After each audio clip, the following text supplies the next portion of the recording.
G'day and welcome to this week's video. What I was keen to do is talk about a presentation that I was lucky enough to see recently from Bernard Salt. He's from KPMG and he's a demographer, so he's assessing populations and habits and your industries and the like, and where people are working, what industries are increasing, what's decreasing.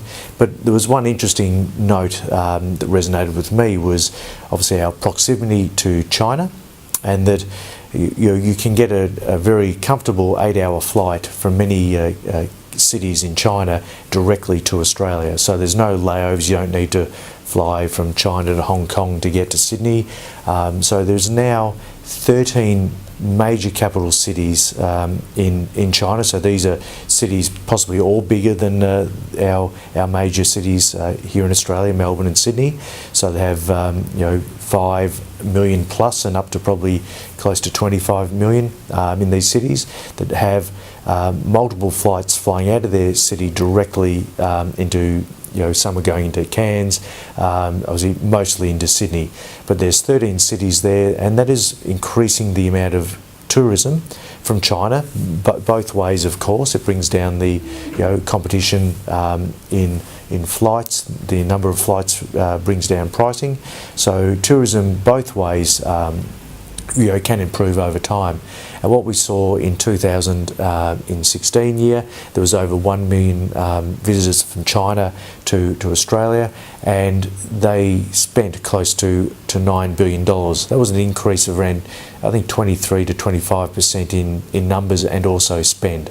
So very substantial. From an investment point of view, what do we think about there?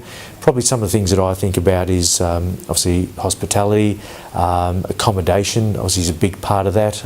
One business that we've been looking into recently and doing some small purchases is Mantra Group. That's a business that obviously they own Peppers, Mantra, a lot of accommodation, motels and hotels. Very interesting business. They essentially don't own the majority of their properties. They have the properties on long-term leases and run their business through that. So it's a model that we very much like. Other businesses that can do well is on the education side. So providing placement into universities. There's businesses that provide English testing that need to be undertaken before you get to go to another country and then get placed into a university. So education can be quite strong. So if we think about all these new direct flights in, China's middle class are looking to go on holiday. We see an Australian dollar that is well down from where it was at its peaks during the resources boom. This all points towards a growing tourism base, which has been very subdued for quite a long time. But I think things are now starting to change given China's growing wealthy middle class, ease of access on a direct flight directly into Australia, and a lower currency.